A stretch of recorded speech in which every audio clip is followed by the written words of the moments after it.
Bonjour YouTube, je suis Sébastien, et en effet, il a neigé. Alors ça a déjà commencé à fondre, il y a même du soleil, c'est plutôt vraiment très très joli. Mais c'est l'endroit où il fait beau, là il fait moche, et de l'autre côté de la maison, il commence à faire moche aussi. Comme il fait froid, boueux, humide, et que ça va pas s'arranger aujourd'hui, j'ai décidé de partir chez ma mère dans quelques heures.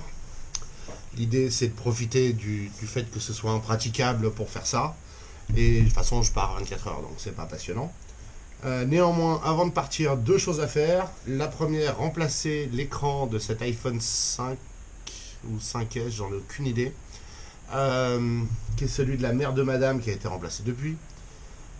Pour pouvoir le vendre parce que ça sert à rien de le garder. Et ensuite je vais faire l'écran de la GoPro que j'avais toujours pas fait. Et j'ai retrouvé le support de téléphone pour aller avec le pied que j'utilise. Avec un peu de chance, je pourrais filmer le changement de la caméra. On verra.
Soyez francs, est-ce que vous me voyez mieux qu'avant? Je suis pas sûr. On voyait les points noirs sur la vidéo d'hier quand même. Donc on voyait où elle avait souffert. Mais à minima, c'est forcément un peu mieux. L'ancien écran poubelle. Les plastiques poubelle. La carte de garantie poubelle.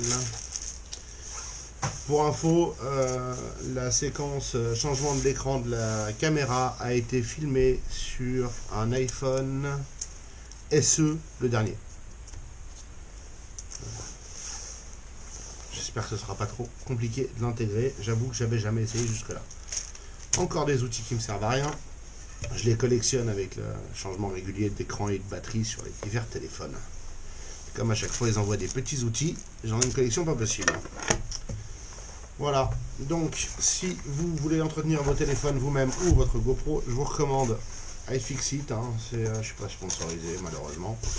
Ce serait sympa qu'ils m'envoient leur gros kit cadeau, mais voilà, j'utilise ça, ça a changé ma vie.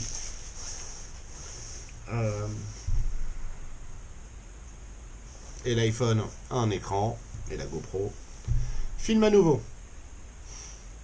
Voilà. Prochain sujet, et ça, si vous avez des idées ou des conseils, je suis très preneur. L'éclairage. J'ai des problèmes d'éclairage. Vous voyez, si je mets ma main là, j'ai de l'ombre là, donc il faudra un éclairage derrière pour éclairer, au-dessus. Faut que je trouve une solution d'éclairage. Donc, si vous avez des idées d'éclairage ou des conseils, les commentaires sont pour vous. Je vais maintenant aller préparer mes affaires pour partir 24 heures. J'emmène un certain nombre de choses pour avancer chez mamie. Et la CNC, ça sent moyennement bon parce que j'ai regardé ce matin, c'est Nouvel An chinois, vacances, inventaire, la totale chez les vendeurs. Donc la page produit ce matin annonce que la prochaine expédition globalement c'est le 19 février. Je leur ai demandé si c'était expédié, ils m'ont dit oui et qu'ils attendaient le retour du numéro de suivi du transitaire. Donc je vais croiser les doigts, parce que ça va me gonfler si je dois l'attendre un mois, alors que j'ai payé 80 balles de frais de port pour l'avoir Enfin, pour l'avoir, j'avais pas le choix, mais pour qu'elle arrive théoriquement en 14 jours. Ça fera après-demain 14 jours qu'elle a été commandée. Donc on verra bien. C'est peut-être 14 jours ouvrables, auquel cas c'est la semaine prochaine, mais enfin bon, dans tous les cas, voilà. Et voilà, c'est l'heure du départ. Donc, à moins que je trouve quelque chose d'intéressant à faire cet après-midi chez ma mère et à vous filmer, ce qui se présente pas terrible, l'épisode va s'arrêter là pour aujourd'hui. Et puis je vous souhaite une excellente soirée, et puis je vous remercie de l'avoir suivi. Et je vous retrouve demain, je pense, pour l'avancement de mon projet de CNC 3D dans Fusion. Parce qu'a priori, je serai encore principalement chez ma mère pour une bonne partie de la journée. Et puis, on reprendra le rythme normal après-demain. A priori, sous la pluie, si on en croit la météo, ou la neige si elle change d'avis. Petit bonus, le périph' lyonnais, c'est toujours un grand moment. C'est 70 km/h maintenant au lieu de 90, ce qui est complètement débile. Et personne le respecte. C'est-à-dire que là, je suis à 73 au régulateur, qui fait 70 réel théorique. Tout le monde vient de piler pour un radar. Mais dans un court instant, vous les verrez tous repartir comme des bœufs. Là, il y en a qui arrivent derrière, c'est génial. Déjà, Lyon en voiture, c'est un truc exceptionnel. Alors celle-là, en plus, elle est matriculée 75, qui est un autre endroit magique.